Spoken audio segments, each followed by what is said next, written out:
Hello जी, कैसे हो सारे। This is Love Babbar and welcome to the channel code help. हम पहुंच चुके हमारे लेक्चर नंबर 104 पर। डीपी सीरीज स्टार्ट हो चुकी है और एक बहुत ही इंपॉर्टेंट क्वेश्चन जो कि मेरे अडोबी के ऑनलाइन टेस्ट में भी आया था, अमेजॉन के ऑनलाइन टेस्ट में भी बहुत ज्यादा बार रिपीट करता है, वो क्वेश्चन हम आज करने वाले हैं। इसका नाम है कॉइन चेंज, या फिर टू बी एग्जैक्ट इसका नाम है minimum number of coins to make a target, या minimum number of coins to make an amount, ठीक है। या फिर एक और वेरिएंट है मिनिमम एलिमेंट्स। तो इसके अंदर होता क्या है, इस क्वेश्चन के अंदर आपको कहा जाता है कि आपके पास एक इनपुट एरे है, उसके अंदर बहुत सारे डिनोमिनेशंस के कॉइन पड़े हुए हैं। तो मैंने बोला अगर मेरे पास कॉइन की बात करूं तो लेट्स से मेरे पास यहाँ पे 1 का, 2 का और 5 का, इन सब के कॉइन मेरे पास पड़े हुए हैं और ये इन्फिनाइट सप्लाई में मेरे पास प्रेजेंट है। ये सारे कॉइन्स मेरे पास इन्फिनाइट सप्लाई में प्रेजेंट है, मैं जितने चाहूँ उतने ले सकता हूँ। बात समझ आती है, ठीक है। तो ये मेरा इनपुट है और मुझे एक और चीज़ दी हुई है इनपुट के अंदर, वो है कि अमाउंट। यार आपको ये अमाउंट बनाना है, लेट्स से मुझे 11 बनाना है। तो उन्होंने कहा कि आपके पास ये 3 डिनोमिनेशन के कॉइन्स है, मल्टीपल इन्फिनाइट, आपको 11 बनाना है।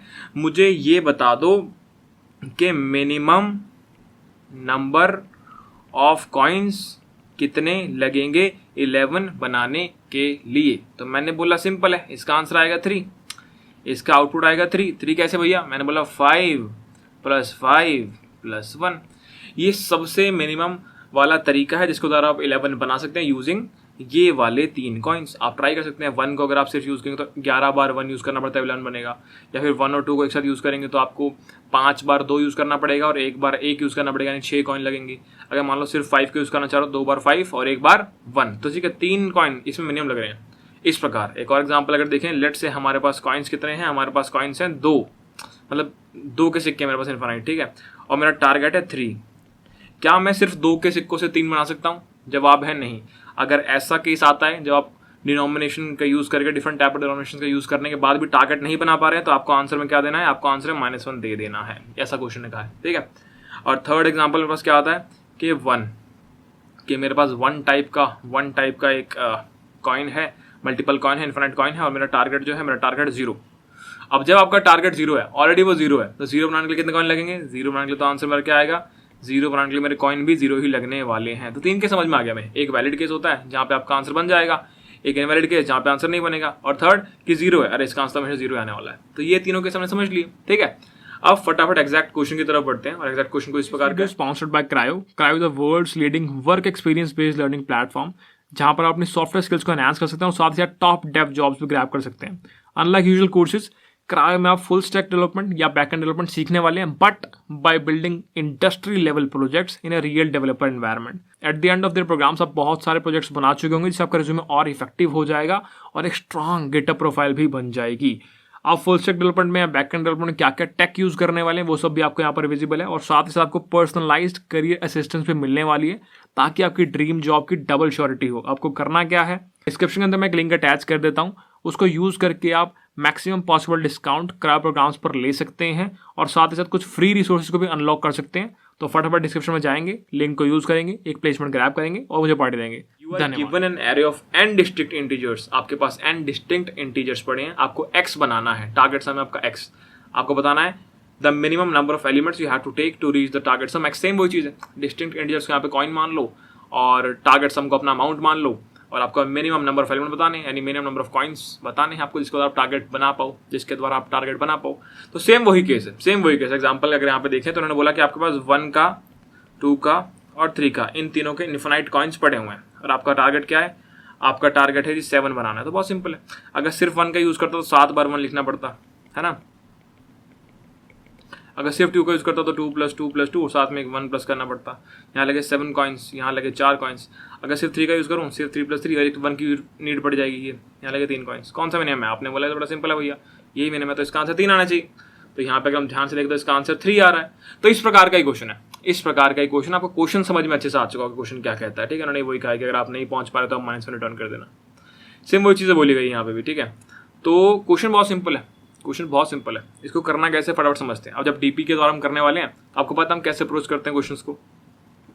हमने बोला पहले हम रिकर्जन करेंगे, बाद में उसमें मेमोराइजेशन ऐड कर देंगे और बाद में उसको टैबुलेशन में कन्वर्ट करेंगे और बाद में स्पेस ऑप्टिमाइजेशन करने की पूरी कोशिश करेंगे। अगर पॉसिबल हो तो डेफिनेटली कर देंगे, नहीं हुआ तो बता देंगे नहीं हो सकता, और रीजन बताएंगे क्यों नहीं हुआ, ठीक है। तो हमने पहले बोला चलो रिकर्सिव अप्रोच के बारे में सोचते हैं, एक बार रिकरेंस बनाने की कोशिश करते हैं, कैसे इसको सॉल्व किया जाएगा। मैंने बोला बहुत सिंपल है, अगर मेरे पास कॉइन्स हैं 1, 2, 3 के और मुझे 7 बनाना है तो सिंपल तो है, ये रहा 7 बनाना है, ये रहा 7 बनाना है। 3 केस हैं, या तो मैंने पहले 1 का कॉइन लिया होगा, या तो मैंने पहले 2 का कॉइन लिया होगा, या तो मैंने 3 का कॉइन लिया होगा। बिल्कुल सही। अब अगर 1 का कॉइन लिया तो बचता क्या भैया, 6 बचता। मैं बोला ठीक है, अब 6 बनाने के लिए फिर 3 केस है, या तो 1 का कॉइन लिया होगा, या 2 का कॉइन लिया होगा, या 3 का कॉइन लिया होगा, और फिर दोबारा 5। ऐसे करते करते आपके पास एक रिकर्सिव ट्री बन के तैयार होगा। आपको क्या दिख रहा है कि हर एक अमाउंट पर, अमाउंट का मतलब यानी हर एक अमाउंट पर आपके पास 3 चॉइस है, तो 1 का कॉइन यूज कर लूँ, 2 का कॉइन यूज कर लूँ, 3 का कॉइन यूज कर लूँ, या फिर लेट से यहाँ पे 2, 5 और 10 का कॉइन होता तो मैं बोलता कि 2 का कॉइन यूज कर लो, 5 का कॉइन यूज करो, 10 का कॉइन यूज कर लो। इस प्रकार रिकरेंस आपका जा रहा होता। बात समझ में आती है? इन शॉर्ट, मेरे पास जो भी अमाउंट होगा बिल्डअप करने के लिए, क्रिएट करने के लिए, टारगेट सम जो भी मेरा होगा, उसके लिए मेरे पास 3 चॉइस होगी हमेशा। 3 चॉइस क्यों भैया? इस एग्जाम्पल के द्वारा 3 चॉइस, नहीं तो जो भी इनपुट में दे रखा हो, लेट से कि एरे का साइज k है तो k चॉइसेस मेरे पास होगी। बात समझ में आती है? Very good. और बेस केस क्या होगा भैया? मैंने बोला बेस केस बहुत सिंपल है यार। लेट से जो आपको टारगेट बनाना है, वो इक्वल टू 0 है, तो आंसर क्या होगा भैया? तो बहुत आसान है, 0 केस में तो आंसर 0 ही आता है कि 0 बनाने के लिए तो एक भी कॉइन लगेगा नहीं ना, बिना कॉइन के 0 बन जाएगा। बात समझ में आती है? बिना कॉइन के 0 बन जाएगा। बहुत सही है। और ऐसा केस भी तो हो सकता है भैया जब आपका सम जो है वो, आपका टारगेट जो है वो नेगेटिव हो जाए। मैंने बोला टारगेट जो है वो नेगेटिव हो जाए, यानी लेस देन 0। अब नेगेटिव क्या करेंगे? मैंने बोला कि ठीक है, समझने की कोशिश करते हैं। ऐसा करते हैं कि नेगेटिव केस में इंटमैक्स पास कर देते हैं, ठीक है, इंटमैक्स पास कर देते हैं। बाद में इसके ऊपर कुछ कंडीशन आके आंसर रिटर्न करा देंगे -1 वाला, ठीक है, ऐसा कुछ कर देंगे। ठीक है, क्यों कर रहे हैं पता लग जाएगा थोड़े टाइम के अंदर। ठीक है, उसके बाद मुझे क्या बोला इन्होंने बोला कि मिनिमम नंबर ऑफ कॉइन्स निकालो। मैं ठीक है, मिनिमम निकालना है तो एक मिनिमम वेरिएबल बना लो, इंट मिनी, और उसको स्टार्टिंग में क्या रखते हैं? उसको स्टार्टिंग में इंट मैक्स रखते हैं। Very good. अब मैं आ गया उस अमाउंट पर जो मुझे क्रिएट करना है। अमाउंट क्रिएट करने के लिए कितनी चॉइसेस हैं? जितने मेरे पास कॉइन्स हैं। तो मैंने एक फॉर लूप लगा रखा है जो कि मेरी सारी चॉइसेस पर चलता हो। मैंने बोला कितना चलेगा? नंबर ऑफ कॉइन्स जितने भी मेरे पास, नंबर ऑफ डिस्टिंक्ट इंटीजर जितने मेरे पास उतनी बार। तो इससे मैंने क्या किया, इससे मैंने अपना आंसर निकाल लिया। Int answer is equals to, कैसे निकलेगा आंसर? अरे भैया बहुत सिंपल लग रहा है ये तो, थोड़ा सा ठीक है। तो आंसर कैसे निकलेगा? जो करंट कॉइन पे खड़ा हूँ उसको यूटिलाइज कर लो। जैसे मैंने मान लो कि 1 को यूटिलाइज कर लिया है, तो फॉर लूप के अंदर हूँ ना, तो पहले आपका 1 आएगा, तो 1 को यूटिलाइज किया तो क्या बनेगा? 6 बनेगा। तो इन शॉर्ट में जो फंक्शन कॉल जाने वाली रिकर्सिव, उसमें मेरा जो भी अमाउंट होगा वो माइनस हो जाएगा। किससे माइनस हो जाएगा? जो भी मैंने कॉइन यूज़ किया हुआ है। ठीक है, तो मैंने कॉइन ऑफ आई से माइनस हो जाएगा। तो ये आपका आंसर आ गया। तो अब यहाँ पे आपका आंसर आ चुका है। अब सिंपल केस है, आपका आंसर या तो वैलिड आंसर आया होगा, इस प्रकार का कुछ, ठीक है, वैलिड इंटीजर रेंज में, या फिर इंट मैक्स आया होगा। इंट मैक्स भी इंटीजर रेंज के अंदर आता है, पता है मुझे, बट मैं बात कर रहा हूँ कि एक वैलिड आंसर हो सकता है और या फिर एक इंट मैक्स वाला केस हो सकता है। तो मैंने ठीक है, अगर मेरा आंसर जो इंट मैक्स के इक्वल नहीं है, तो मैं क्या करूँगा? मैं मिनी को अपडेट कर दूंगा। मैंने बोला mini is equals to minimum of what, mini comma 1 plus answer. Okay, 1 क्यों किया? मैंने बोला कि जो करंट कॉइन पे स्टैंड करते हो उसको भी तो आंसर निकाल के लाओगे ना। ये जो फंक्शन कॉल आंसर दे रही है, ये तो अमाउंट माइनस कॉइन्स ऑफ आई का दे रही है ना। जो करंट कॉइन यूज किया उसको तो कंसिडर करना है, तो मैंने इस 1 से कंसिडर कर लिया, तो यहाँ से हो गया, रिटर्न कर दिया आंसर। फटाफट इसको कोड करने की कोशिश करते हैं, देखते हैं कुछ फंसते तो नहीं और चीज़ें आपको क्रिस्टल क्लियर हो जाएंगी। चलो, हमने कहा सिंपल है, तो हमने एक फंक्शन बनाया इंट सॉल्व रिकर्जन, लिख देता हूँ ताकि आपको समझ में आ जाए। लास्ट टाइम बेकार नाम लिए हुए थे।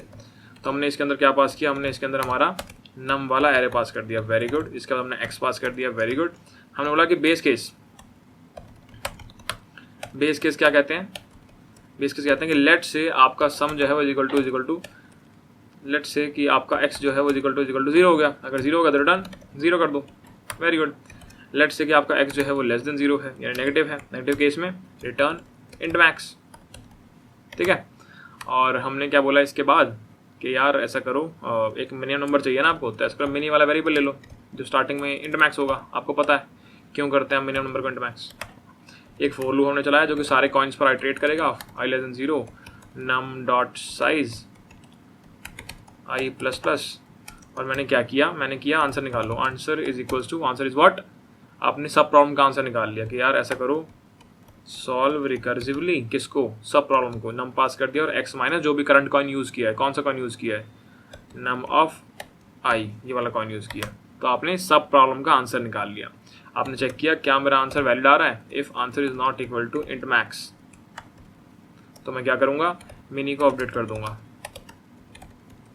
1 प्लस आंसर करके। 1 प्लस क्यों किया है? क्योंकि मैंने करंट कॉइन को कंसिडर कर लिया है, करंट कॉइन को नम ऑफ आई को कंसिडर किया है, दैट्स वाई 1 प्लस किया हुआ है। और ये आंसर जो है ये x माइनस नम ऑफ आई का आंसर निकल के आया है। ठीक है, यहाँ मैंने रिटर्न आंसर कर दिया। एक बार मैं इसको रन करके देख लेता हूँ। यहाँ पे मैंने क्या किया, फंक्शन कॉल कर दिया। मैंने बोला int answer is equals to solve recursively, यहाँ पास कर दिया नम कॉमा एक्स।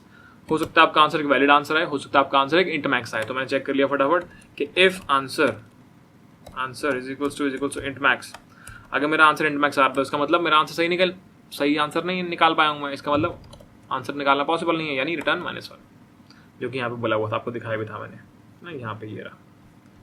तो मैंने रिटर्न कर दिया। इसको रन कर लेते हैं एक बार। ये कहता है कि नम्स क्या होता है। मैंने बोला सॉरी, इस्तेमाल दोबारा ट्राई करते हैं। इसने बोला आंसर क्या होता है भाई, कैसी बातें कर रहे हो। मैंने बोला ओके सो ऐसा करो कि मिनी को सेंड कर दो। सॉरी, आंसर सेंड करने की गलती कर दी हमने। करेक्ट आंसर आ गया, हमने बोला सबमिट कर दो।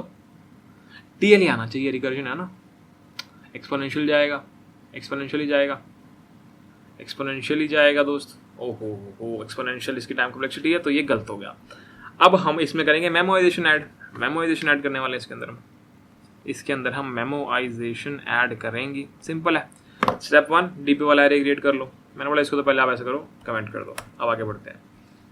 आगे गए हमने बोला कि ऐसा करो, एक वेक्टर क्रिएट करो डीपी वाला, वेक्टर इंट डीपी, जिसका साइज होगा अमाउंट +1। आपको सबको पता है +1 क्यों किया, मैंने लास्ट के 2 लेक्चर में सीख चुके हैं इस बारे में। इनिशियलाइज कर दिया -1 के साथ। ओके, हमने क्या बोला कि ऐसा करो, एक आंसर आएगा आपका, int answer is equal to what, आपका एक सॉल्व मेम वाला फंक्शन होगा, उसमें आपने नम पास किया हुआ, एक्स पास किया हुआ, डीपी पास की हुई है। और चेक कर लेना आंसर एक बार रिटर्न करने से पहले।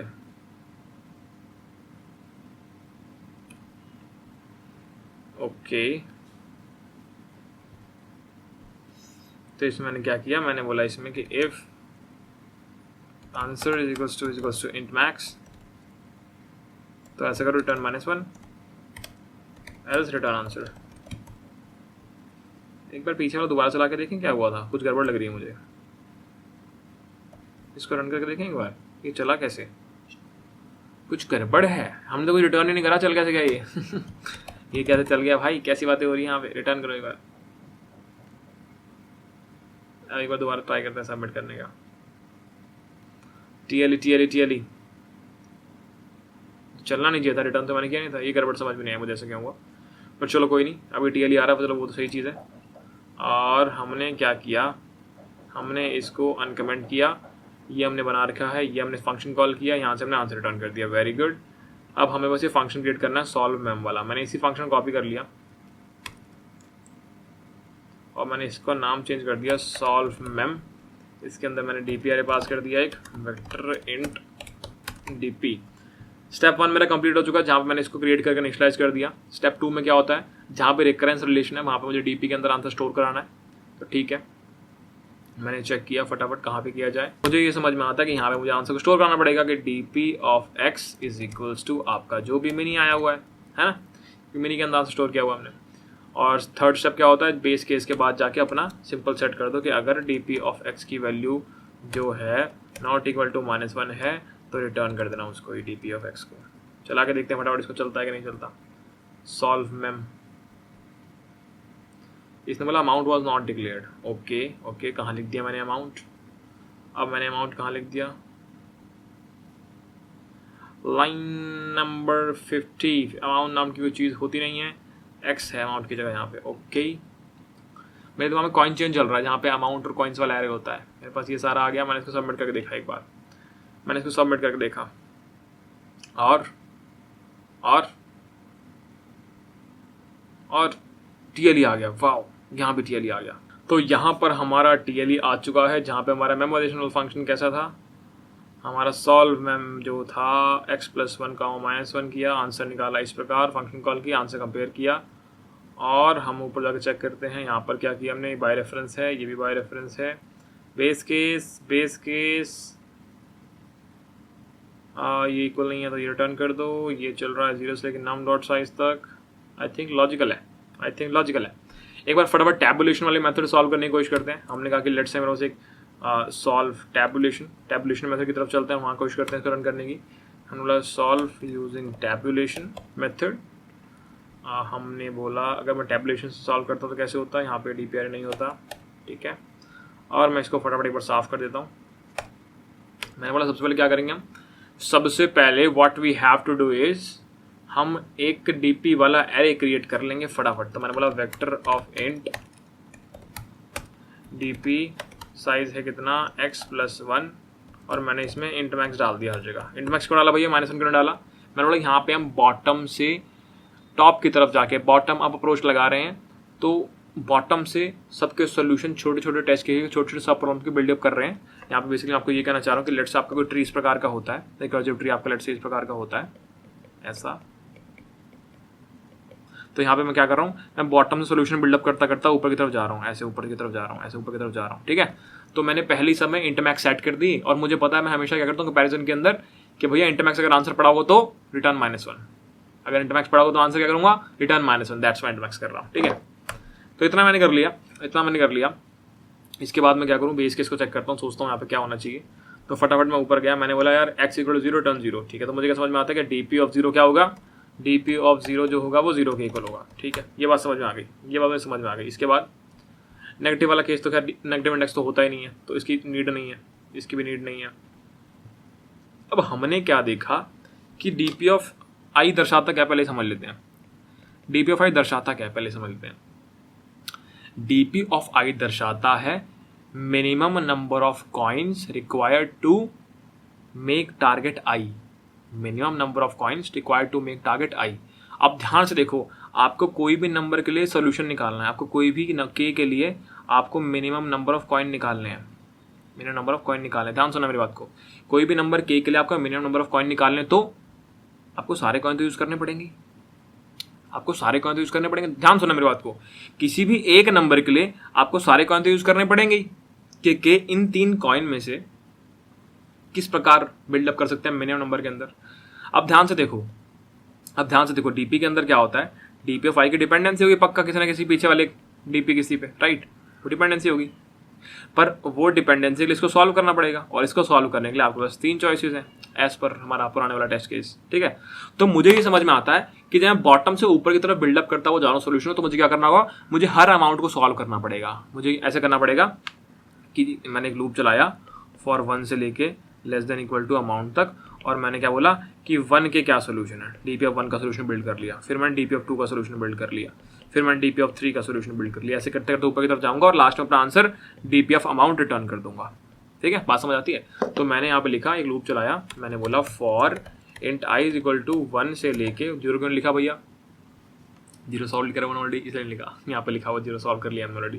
तो बोला I <= आपका जो भी अमाउंट है, अच्छा यहाँ पे तो अमाउंट है ही नहीं, यहाँ पे तो x है, मैंने बोला ठीक है I++, ये हो गया मेरा हर एक अमाउंट के लिए। मैंने बोला यहाँ पे मैं क्या कर रहा हूँ, I am trying to solve for every amount figure from 1 to x, ठीक है। अब हर एक अमाउंट को सॉल्व करने के लिए क्या चॉइस होते हैं मेरे पास, हर एक अमाउंट को सॉल्व करने के लिए मेरे पास जितने भी कॉइन है या जितने भी डिस्टिंक्ट इंटीजर है उन सबकी चॉइस अवेलेबल है। जैसे इस केस के अंदर मेरे पास 3 की चॉइस अवेलेबल थी, 1 2 3 की, तो 1 2 3 की थी। अब उसी प्रकार मैंने बोला कि यहाँ पर भी मेरे पास चॉइस तो होगी, तो यहाँ से मुझे पता लग गया कि मैं एक अमाउंट, हर अमाउंट के लिए सारे कॉइन यूटिलाइज करके आंसर निकालने की कोशिश कर रहा हूँ। तो यहाँ पे कॉइन्स यूज करने हैं, तो मैंने बोला फॉर इंट j = 0, j <= आपके जितने कॉइन्स है, कॉइन्स का नम डॉट साइज, और मैंने क्या बोला, आंसर कैसे निकलेगा आपको पीछे देखना पड़ेगा। आप कैसे निकालते थे, सब प्रॉब्लम सॉल्व करते थे और फिर मिनिमम निकालते थे, ठीक है। तो मैंने बोला एट एंड यही तो कर रहे हैं, एट एंड यही तो है ना आंसर, मिनी ही तो मेरा आंसर था ना, DP में सेव कर रहा था, तो यही तो है मेरा गेम। इन शॉर्ट मैं इसी को लिख देता हूँ जैसे लिखा हुआ है। तो मैंने लिखा कि DP of I = minimum of DP of I, comma उसके बाद क्या है 1 + आंसर, मैंने लिखा 1 + आंसर। आंसर क्या है, आंसर आपका रिकर्सिव कॉल, DP से रिप्लेस कर दिया इसको। मैंने बोला DP of I minus, I से क्या माइनस करना है, I से क्या माइनस करना है, nums of I, num of I, तो मैंने नम ऑफ I माइनस कर दिया। ओके, ये मेरा बन गया, रिकर्सिव कन्वर्ट कर दिया मैंने DP में। तो मैंने बोला इसको चेक करने से पहले फटाफट भी आप टू मेक श्योर कि यार I माइनस नम I आएगा, यहाँ पे J आएगा, I नहीं आएगा, यहाँ पे J आएगा। तो मैंने बोला कि यहाँ पर मैंने फटाफट चेक कर लिया क्या I - num j जो है वो एक वैलिड इंडेक्स है या नहीं। तो मैंने इफ कंडीशन लगाई मतलब क्या ये ग्रेटर देन इक्वल टू 0 है? अगर हाँ तो ठीक है, फिर तो ये तो फॉर्मूला जो लिखा हुआ है सही चलेगा। और चेक कर लेते हैं, हो सकता है कि मेरा डीपी में जो है यानी डीपी ऑफ ये जो है इंटमैक्स के इक्वल हो। अगर ये इंटमैक्स के इक्वल और मैंने +1 कर दिया तो क्या होगा? Integer overflow. We have to make sure कि हमने ये कंडीशन में चेक कर रखी है। And DP of I minus num of J, अगर ये नॉट इक्वल टू इंटमैक्स हैं तभी आगे बढ़ेंगे, नहीं तो नहीं बढ़ेंगे। ठीक है, इतना करने के बाद आपका आंसर निकल चुका है।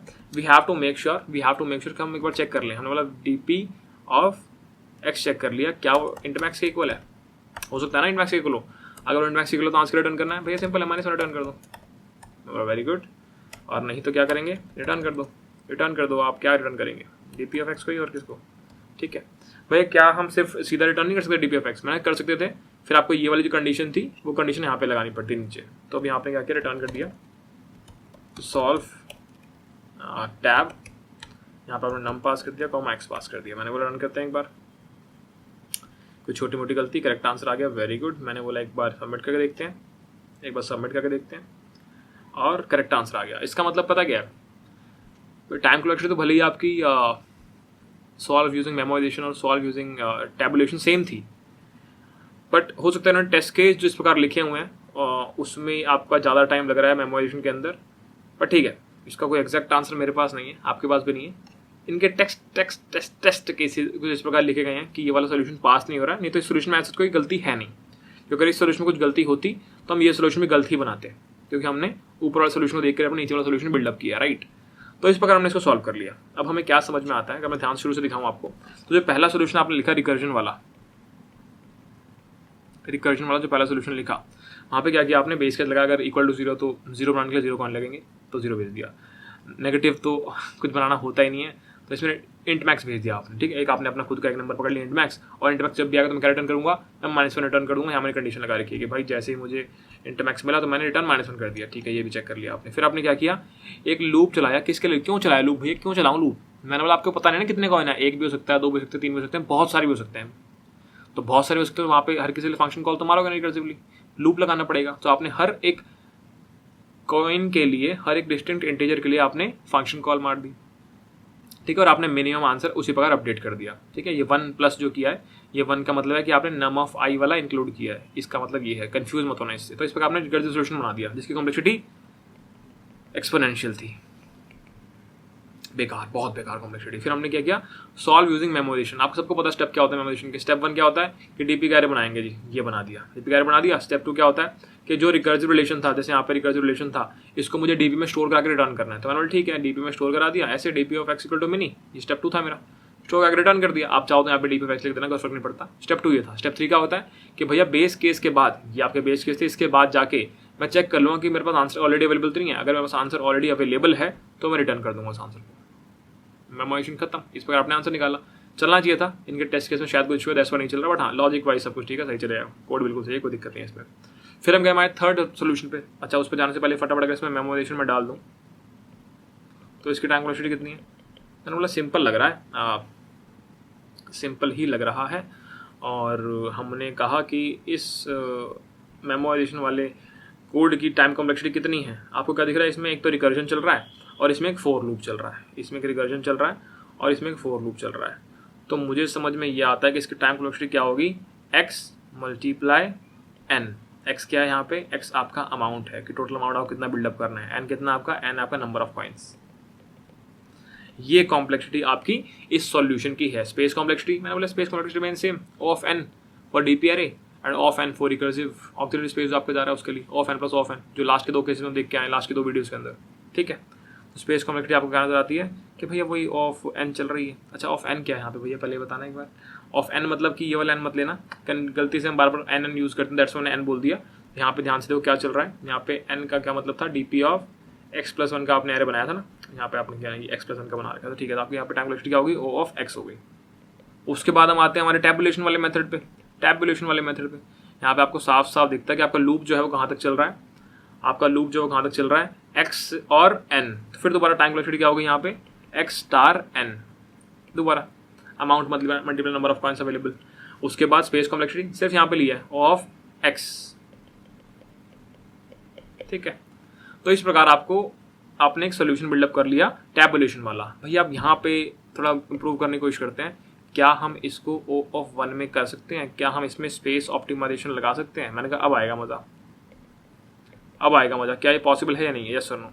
ठीक है, तो हमने ध्यान से देखा डीपी ऑफ आई जो है वो किस पे डिपेंड करता है, डीपी ऑफ आई आपका DP of I minus num of J में डिपेंड करता है। ओके, ध्यान से देखो, लेट्स से कि डीपी ऑफ आई मैंने यहाँ पर लिखा, ये किस पे डिपेंड कर रहा है, डीपी ऑफ आई माइनस नम जे पे डिपेंड कर रहा है। ओके, लास्ट टाइम हमने जब देखा था तो डीपी ऑफ आई किस पे डिपेंड करता था, डीपी ऑफ आई माइनस 1 पे और डीपी ऑफ आई माइनस 2 पे, इन दो पे डिपेंड कर रहा था। तो यहाँ पे तुम्हें पता था कि दो वेरिएबल ले लेंगे, एक इससे रिप्लेस कर देंगे प्रीवियस 1 से, एक रिप्लेस कर देंगे प्रीवियस 2 से, उससे कर लेंगे।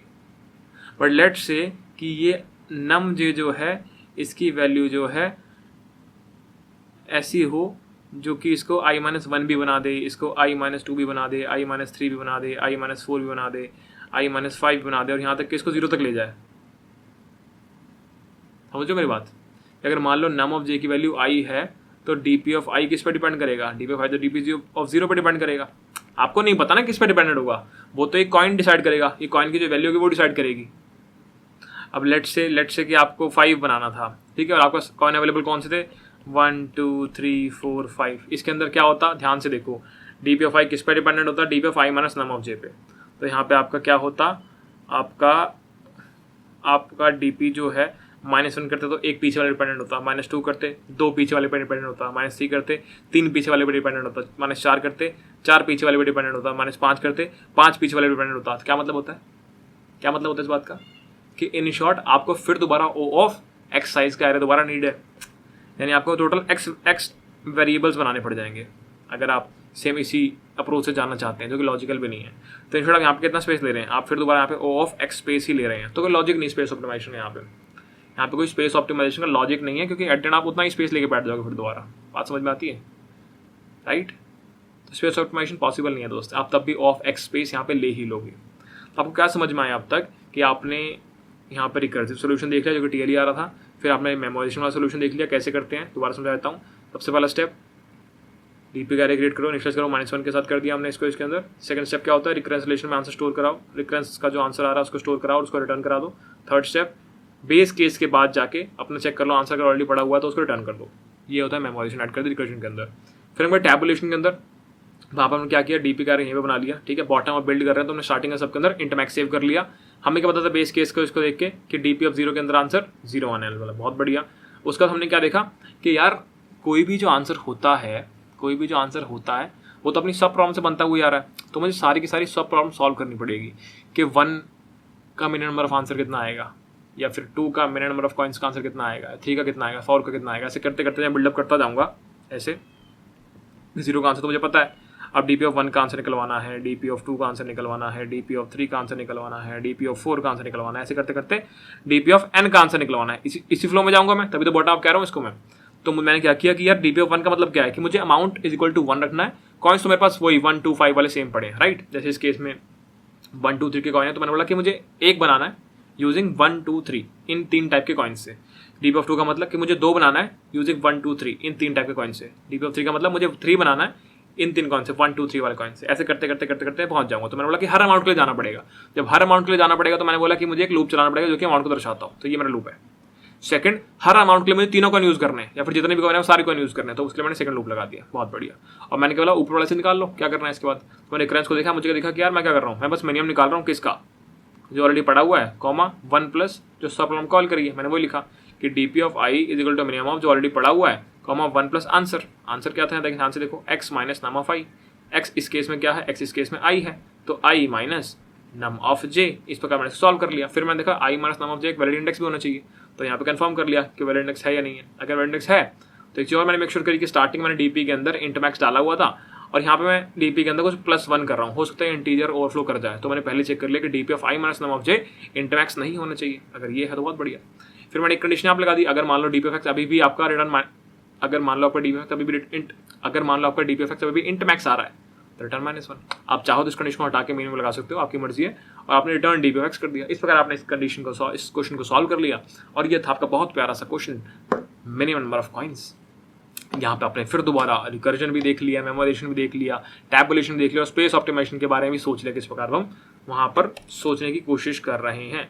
और हमारा सबमिशन आपके सामने सॉल्व तो हो गया, सॉल्व तो हमने कर दिया। तो इस प्रकार क्वेश्चन हम सॉल्व करते हैं। टाइम कॉम्प्लेक्सिटी, स्पेस कॉम्प्लेक्सिटी हमने सब कुछ डिस्कस कर लिया है। मैं आशा करता हूँ आपको समझ में आया होगा।